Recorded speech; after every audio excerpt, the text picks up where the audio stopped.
I fear we might be thinking in black and white.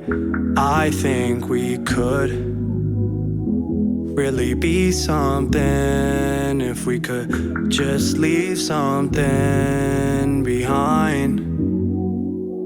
I know that's hard, it takes some time. It takes some heart.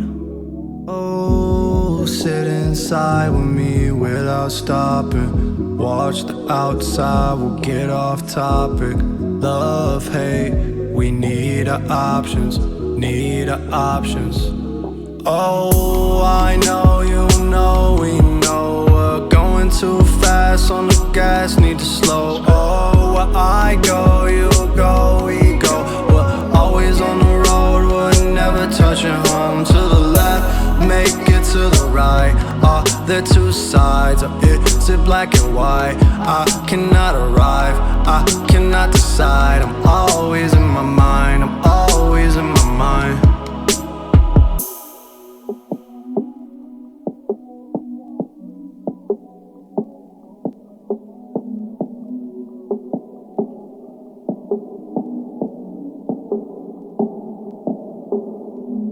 Forgo all the past, I've been thinking back. I want you to know where I really go. In my mind at night. In my mind, I'll always let you know. If I'm only on the way, it can't be so real. If we're on the phone, then we can't really FaceTime. I just need you right here, right by my side. I fear I might, I fear I might. Oh, sit inside with me without stopping. Watch the outside, we'll get off topic. Love, hate, we need our options. Need our options. Oh, I know you know, we know we're going too fast on the gas, need to slow. Oh, where I go, you go, we go. We're always on the road, we're never touching home. To the left, make it to the right. Are there two sides, or is it black and white? I cannot arrive, I cannot decide. I'm always in my mind, I'm always in my mind.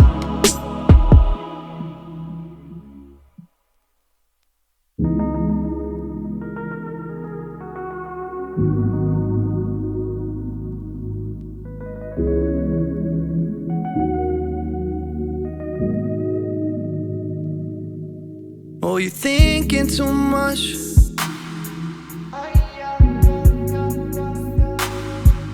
Oh, you're thinking too much.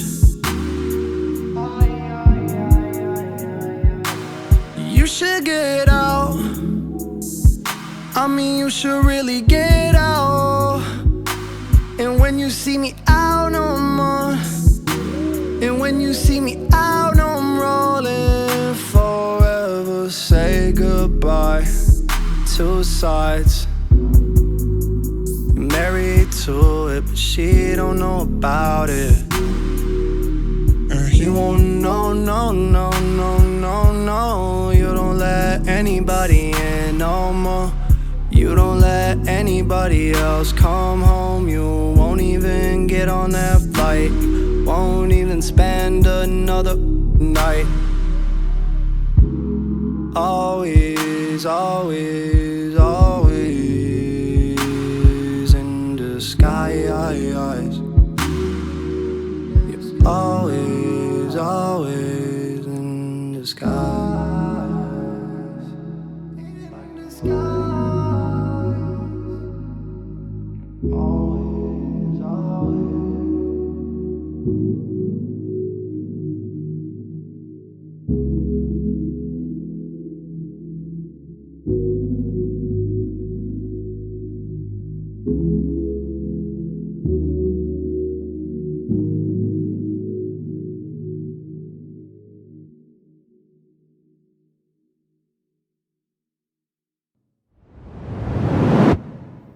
What's up, guys? You are now tuned into episode 33 of the Applebaum incident, How and Why to Meditate.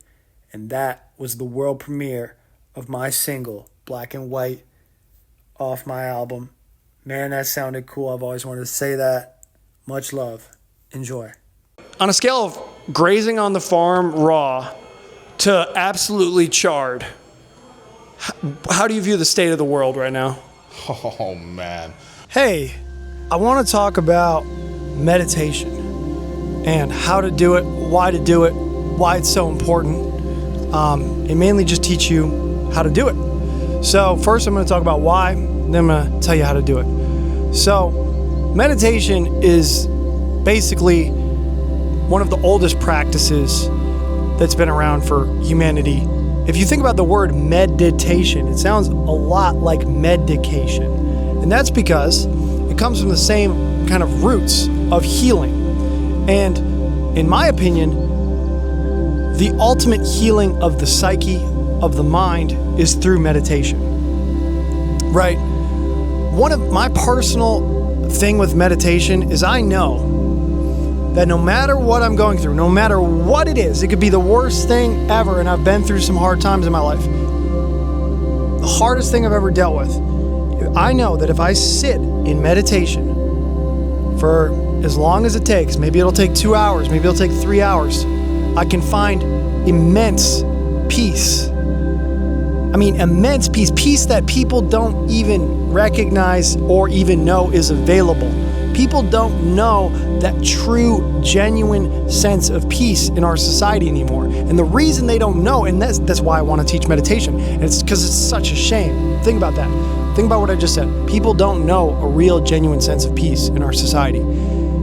And because through extended periods of meditation, that is frankly the only way you can quell the mind enough to experience this joyful, blissful sense of peace. And so for me, meditation is very personal. It's like my best friend in a way. It's like, I know you're always going to be there for me. I know that no matter what, no matter, even if it's going to take me 2 to 3 hours to find that, I can find what nothing else in this world can give me.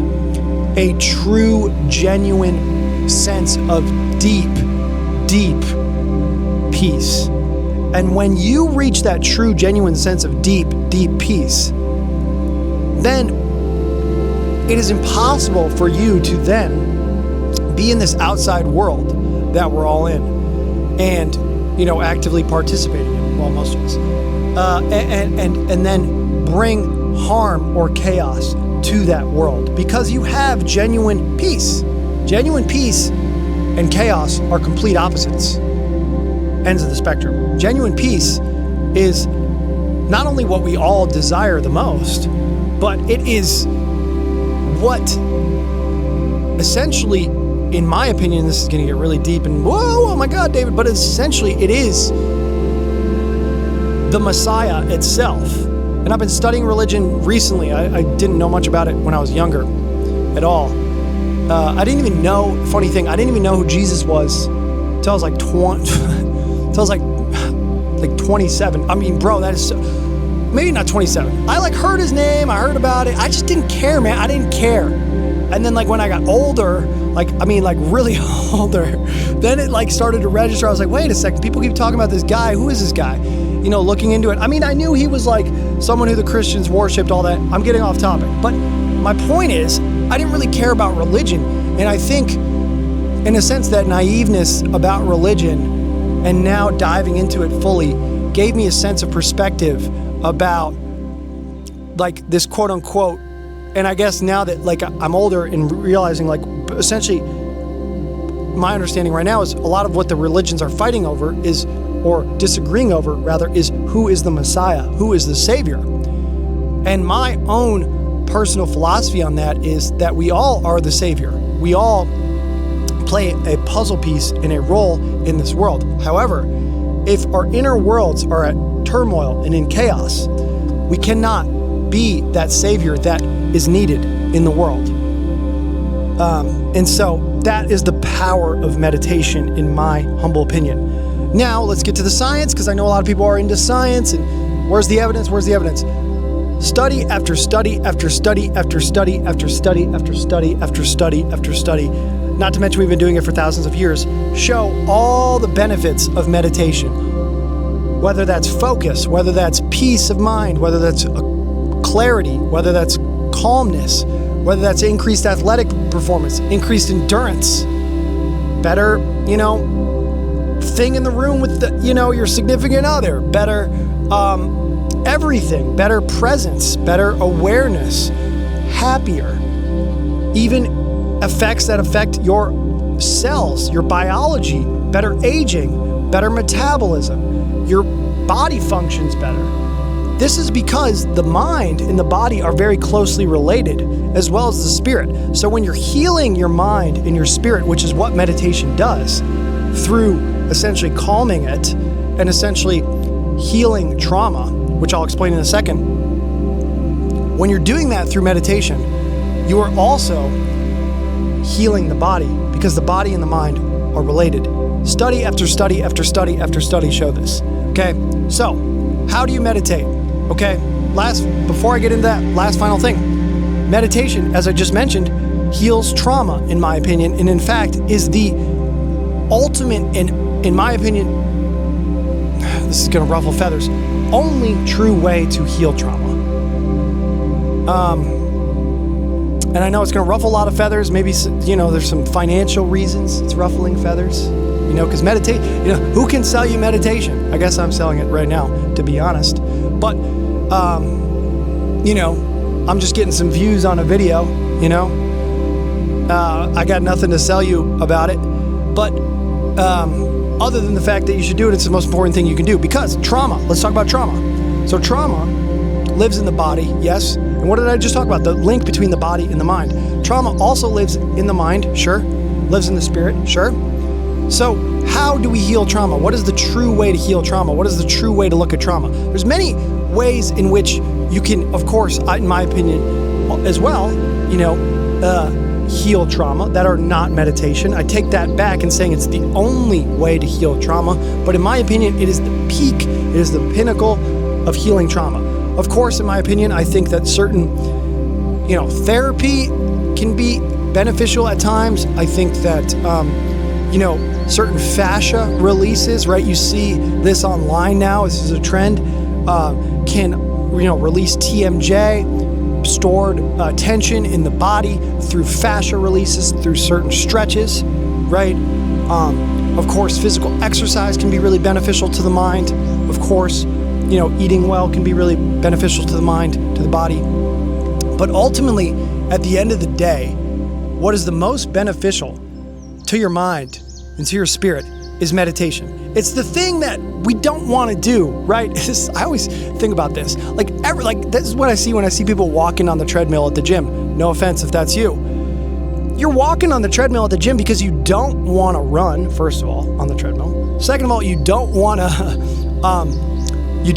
lift weights or do anything hard. And then you even see the people who do lift weights, but they're lifting like 20s and they're doing a set every 10 minutes. They're scrolling on their phone. You're basically wasting time.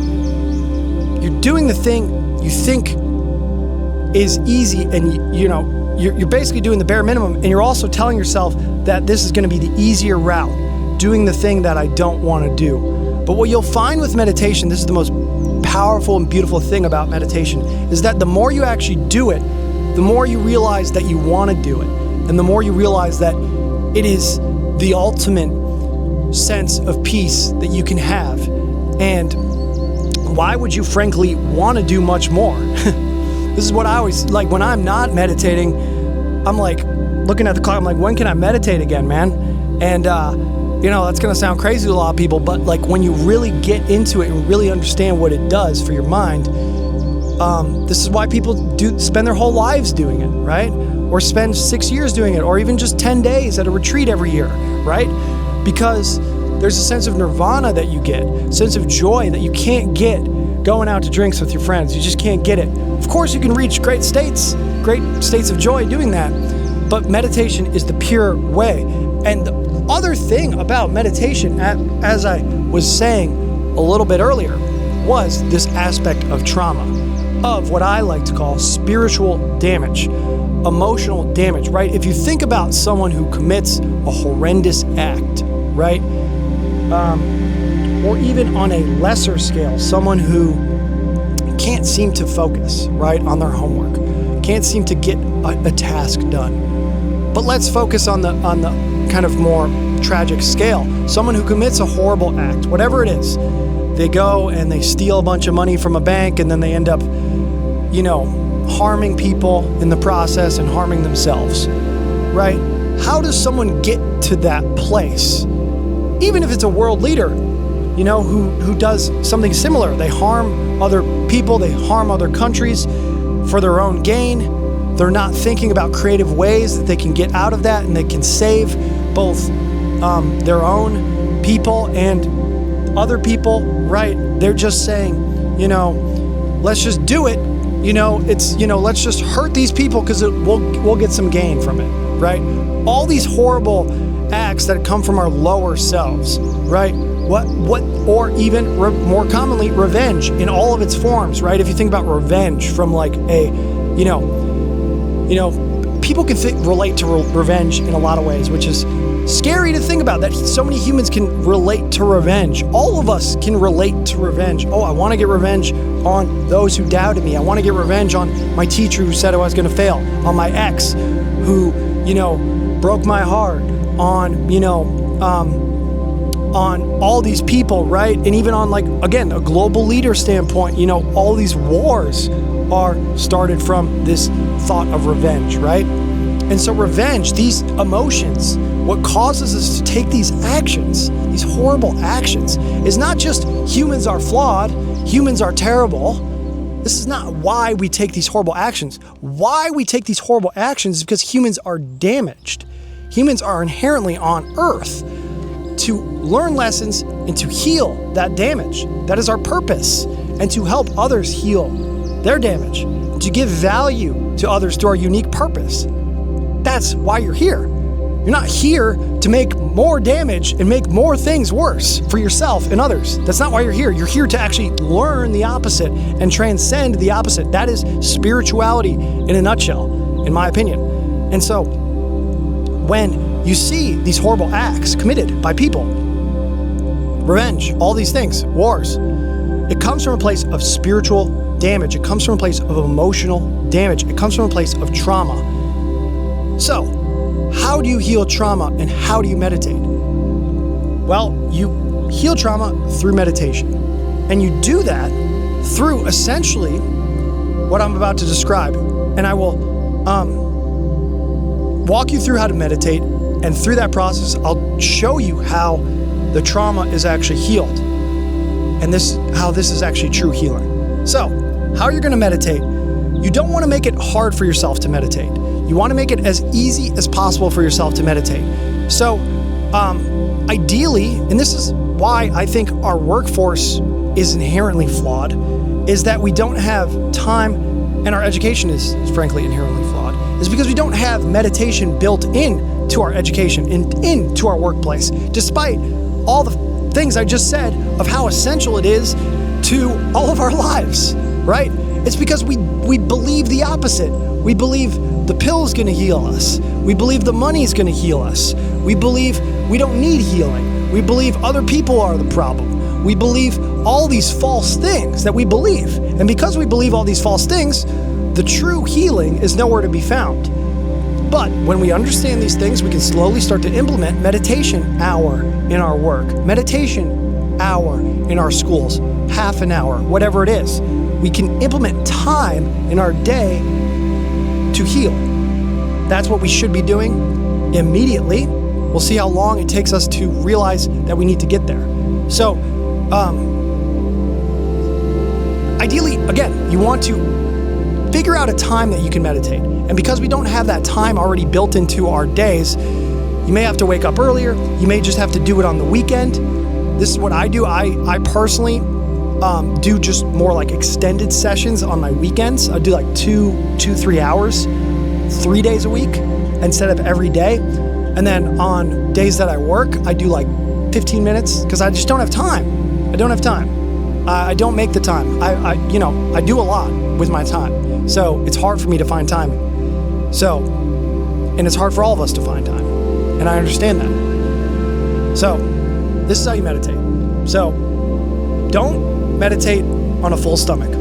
Do it in the morning, ideally, on an empty stomach.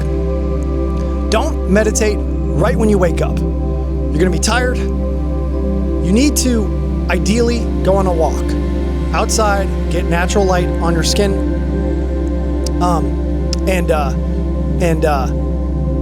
and wake up a little bit. I personally have been doing a lot of routine experimentation with when I best meditate. And so here's what I've found. The best time for me to meditate personally is after hitting a hard workout in the morning. Now, after I hit a hard workout, after I do a lot of running, after I do some lifting, whatever it is, my mind is a lot clearer. My focus is a lot clearer. I'm able to understand the task. If I meditate very early in the morning, right after I've just woken up, it's harder for my brain to understand the task at hand. Okay, so there's your instructions on when to meditate. Now, how to meditate. So, and final thing on when to meditate, if you are doing it early in the morning, you are doing it, 15 minutes after you wake up, 20 minutes after you wake up, and you need something to help you wake up a little more, it's fine. I've done this much of my life. I would drink a little tea or caffeine while you meditate. It's not going to be the end of the world. You're still going to be able to focus. You're still going to be able to get good meditation out of that. It's just not ideal. It's better to, in my opinion, get a hard workout out because that gets all the energy out of your body. Then you're able to focus on your mind and then do some writing afterwards, or whatever work you have to do, have a meal, whatever you have to do. That's my ideal setup for a routine on how to meditate or when to meditate. So how to meditate. You want to have your back as straight as possible. This does not mean you have to sit cross-legged on the floor like a monk. You can sit straight up in a chair, but you ideally want to have your back as straight as possible because the straighter the back, the clearer the focus, the clearer your mind. Now, what you're going to do is you're going to focus on your breath. And you're going to not control your breath. You're not going to try to breathe any certain way. You're just going to direct your mind and your thoughts on your breath. And what you'll realize is that this is a hard task to do for minutes on end, maybe even an hour on end. And what you'll realize is that this is actually going to break up your ego. People talk about ego dissolution. Well, if we all just lost our egos, the only way to lose your ego is to do what I'm telling you to do right now. Because you'll realize when you meditate that you suck at it. You can't focus on your breath for more than 10 seconds straight without thinking about something else. And then you'll realize, wow, maybe I'm not as smart as I think I am. Right? Or, maybe there's a lot more I need to improve on than I really thought. Right? But this isn't to discourage you. This is rather to do a lot of things simultaneously. That's the great benefit of meditation. I showed you all the studies, all the ways in which it benefits you. But now let's think about if we can heal trauma, if we can heal trauma, and then we can also, through meditation, lower our egos. All of a sudden, and also improve our focus, improve our happiness, improve our joy, improve our body, improve ourselves. All of a sudden, we are hitting one of the highest ROIs we can hit in our lives in this one practice. So, in the chair, straight, don't control the breath, eyes closed. What you're going to do is you're going to focus your mind up here on, you can do one of two things. You can focus on your nostrils, the breath coming in and out of your nostrils, or you can focus on your stomach, your diaphragm. Either one they're both focusing on the breath. What you're going to do, I focus personally on the diaphragm. This is vipassana. This is what all the Buddhist monks, this is how they all meditate. This is basically the main practice of meditation. So, as I focus on my stomach here, what I'm going to say to myself with my eyes closed, saying it to myself, not out loud, is I'm going to say rising as my stomach rises, as my diaphragm rises. As I breathe in, I'm going to say rising. As I breathe out, through the nose, ideally, in and out through the nose. I'm going to say falling. I'm going to say rising. I'm going to say falling. In my mind, I'm not saying this out loud. I'm going to say rising. If you breathe in through the nose, you can just say in as you breathe it. As you're focusing on the nose, rather. In, out. In, out. They both work relatively the same. Find which one you're more comfortable with. Now, as you get distracted, okay, I'm on the rising, falling. I'm on the rising, falling. I'm on the rising, falling. All of a sudden, oh man, I'm really hungry. Or, oh man, I'm really sad. Or, oh man, I'm really worried. Or, oh man, I'm really thinking about my day. So let's take the last example. Let's say I'm planning my day ahead. What I can say to myself is I can say planning, planning, planning, planning, planning, planning, until I remember, man, I'm not supposed to be planning. I'm supposed to be focusing on the present moment, on my breath, on my rising, on my falling. So then I go back to the rising and the falling. Let's say I'm sad about, my girlfriend just broke up with me. God forbid. Oh, sad, sad, sad, sad, sad, sad, sad. I mean, let's say it was recent. Let me say you just broke up with me. I might have to say sad for 20 minutes straight. That might be my whole meditation, right? But what you'll realize, and this is what I'm talking about with healing trauma, is that what you'll realize is the beauty of meditation. Saying sad for as many times as you're saying it essentially loses its meaning. It loses its power. It loses its grip over you. It no longer has that intense meaning that it had before you started the meditation. You've said it now to yourself 100 times. And then right after it loses its meaning, where do you go? You go right back to the present, to the presence, to the beauty of the moment, to the now, to what matters. Not the past, not the future, to the presence. And through this process, through doing this over and over and over again for, logging on, so to speak, logging online to meditate, your experience will not only go up, but your trauma and your emotional and your spiritual damage will go down. The weight on your shoulders from your thoughts will start to have less and less weight. You will start to be less and less reactionary, less and less emotional, less and less about, the past and the future, and constantly labeling how the past made you who you are today. And you'll be able to transcend that. You'll be able to focus on the present and what you can do right now. And so that's the entire object of meditation.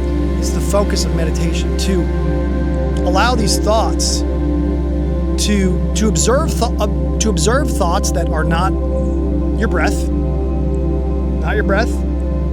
and to label them if they are recurring and can't go away or don't go away. Label them over and over: hungry, hungry, hungry, hungry, hungry, hungry, hungry, hungry.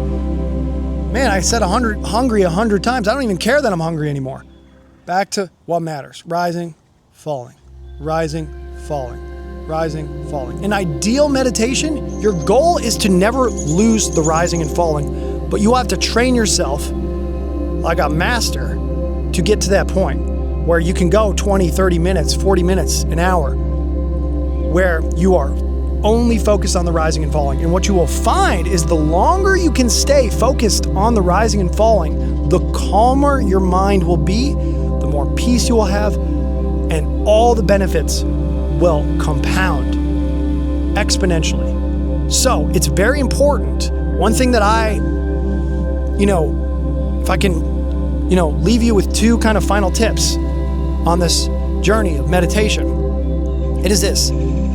Realize that, in my young meditation journey, I would be like, all right, I'm just going to do 20 minutes. And if I did it, I'd be like, all right, I did it. At least I did it. I got out of it. But no, go into that meditation like it's like it's the fight of your life. Not actually, but go into it like I'm going to make the most out of my time. When you have that mindset, you don't allow yourself to just sit there. We could, I, especially in my practice, have done so many meditations where I'm just complacently sitting there and allowing my thoughts to just wander wherever I wanted, never labeling them, never coming back to my breath. Oh, I'm just thinking. It was like, this kind of thinking that was unproductive. It was just, and it can be productive to sit there and think sometimes, but the point of that time and the most you're going to get out of that time is to center yourself on your breath. So I encourage you to take every session with that intention. And if you want to sit and think about something, if you want to write, journal, that's a different practice. That's a different time. If you're going to sit down and meditate, take it seriously in the sense where I'm going to focus on my breath. Another helpful tip, 2 more helpful tips, and then I'm going to go because I have no idea how long this is. Probably long. Another helpful tip, something I do to enhance that focus. If I'm feeling really scattered, I'll just say, I am extremely focused. I'm extremely focused. I'm extremely focused. I'll just say that to myself like 10 times, maybe at the beginning, or I am focused. I am focused. I am disciplined. I'll just say that to myself maybe in the beginning, maybe in the middle if I'm getting really off track. That's not technically meditating, but it helps you remember what you're supposed to do. I don't find that personally harmful to the practice. Last thing, very important thing. So meditation changes your brainwave state. You're in a different brainwave state. Your brain is in a different state, literally. There's the beta wavelengths of your brain, which are the waking, like right now I'm in beta. I'm talking to you, I'm beta. I'm driving to the grocery store, I'm going to the airport, whatever, that's beta, right? And then there's theta and delta. Those are the more relaxed states. Delta's like the sleeping state. When you're sleeping, this is what they call the brain wavelengths of those states. And then when you meditate, when you're in this calm but alert state, that's called alpha. That's the state you want to get into. And you will get into it. I have full faith in you. You're going to be great at this. Just stick to it and understand the benefits. But the final thing is when you finish your meditation, you have to realize you just went into a deep state of alpha brainwave lengths. So you're going to be, when you open your eyes, you're going to kind of be in this transition between beta and alpha. And in order to not make that so abrupt, in order to help that transition, and honestly, there's been a lot of people who believe that if you just go right into your day without like a 2 to 3 minute kind of just opening your eyes, moving around slightly, a little stretch, a lot of people believe if you go right into your day, you can have irritability, you can have stress and anxiety and all the things you don't want from what you just did. So to play it safe, what I recommend, just open your eyes, take 2 minutes, just kind of light stretches, not a stretching routine, just open your eyes, whatever, and maybe 3 minutes. If you were there for 3 hours, maybe you should take 5 minutes. Maybe you can even like roll into bed and open your eyes and do some light stretches. I used to do that. I liked that routine. But yeah, I hope this was helpful, and then get it onto your day. But yeah, I hope this was helpful. This means a lot to me. It means a lot to the world. When you find that internal peace, you can bring that with you everywhere you go. When you find that internal joy, you can bring that with you everywhere you go. And when you heal through true healing, you can bring that everywhere with you that you go. So it's very important to me that I shared this message today, despite how cringe it may have been. But I hope you guys heard it with an open mind, open heart, open spirit. And much love, much peace, and get meditating. You will thank me. I don't want you to thank me. You will thank yourself for doing it, and you won't regret it at all. Much love. Have an amazing day.